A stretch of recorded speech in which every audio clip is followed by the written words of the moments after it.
I love this tag, and so a big thank you to Justin from Witch of Enchantment for bringing this to us. I actually came across it first from Lennon Smith, and I really enjoyed her answers to it. So, question 1. How did Hekate enter your life? Well, this is an odd one, really, because several years before I had even heard of Hekate, I feel that she came calling. I had one day where there were 3 very strange animal encounters. It was one of those things where, had it been a singular encounter during the day, it would have been unusual but not particularly remarkable. But the fact that I had 3 encounters with different animals on the same day struck me as being relevant in some way. I think it would have struck anybody as being relevant in some way. But it was many years later, well, not many years, but a couple of years later, before I encountered Hekate, and I realised that I could associate what had happened that day with her. Number 2, what aspect or epithet of Hekate do you connect with the most and why? Queen of the Witches, absolutely. This is one of the first things I learnt when I came across Hekate, and I just felt it fitted so well for me. And the Dark Mother, because I feel that she really does express both sides of our natures so well. 3, how do you honour Hekate in your daily or monthly practices? I don't have a daily practice of any particular kind. I do have regular practices that don't necessarily involve Hekate. What I find with her is that she's always in the background for me, and at certain times she will pop up more strongly, and then I pay more attention, and I will probably just do a devotional of some kind, do some work with her and see where that leads. The next question is, do you have an altar? Just a dedicated altar space for her and what's on it. I have various altars around the place, and they're kind of pop-up altars which get taken down sometimes, and then a new altar will appear for something else. I'm a little bit erratic in that way, but I do have an area where there is a large painting of Hekate. This painting is not of Hekate per se, but it is to me, if you see what I mean. And it is in that space beneath her portrait that I will do my devotionals or any work that I wish to do with Hekate. Number 5, what offering do you most enjoy giving Hekate, and what do you think she enjoys? I tend to give black coffee as an offering when I am doing devotional work. I like it because I think it's just so representative of Hekate. As for what she would like, I think she would like anything that you feel drawn to give her. Number 6. Has Hekate ever appeared to you in a dream, vision, or moment of crisis?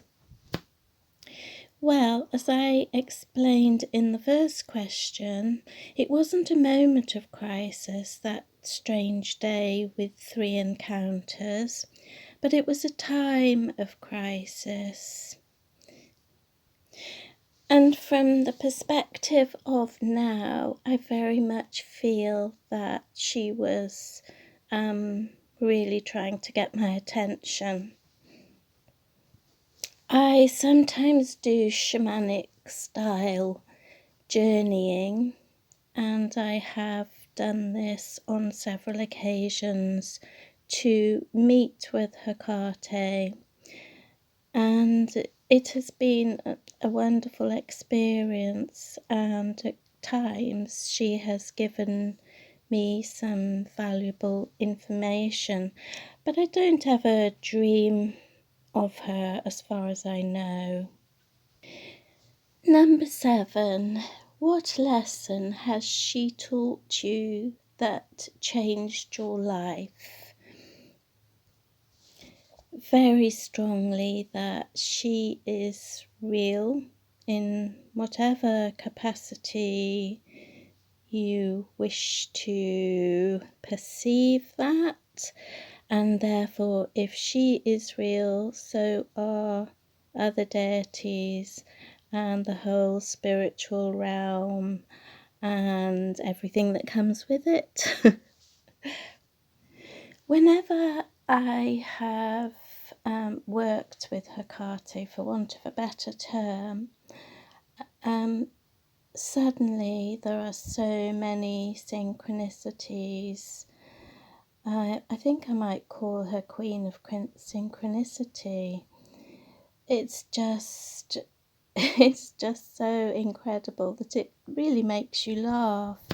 And I think that has been an important part of the whole path that I've been on, because you have so many doubts about what you're doing, about the ideas that you have concerned with witchcraft and magic. And there is so much opportunity to doubt yourself on every level. But my experiences with Hekate have really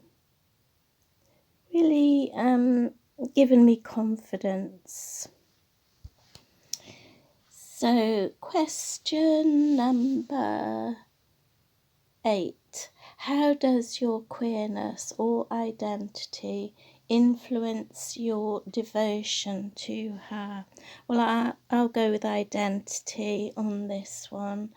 And I think she stepped in to a place that I really needed to identify with, to become empowered, if you like. She spoke of the divine feminine and the guardianship of females in particular, which I needed at the time. She is about integration and evolving and balance, and I think most witches would really resonate with that. We all kind of look for that balance.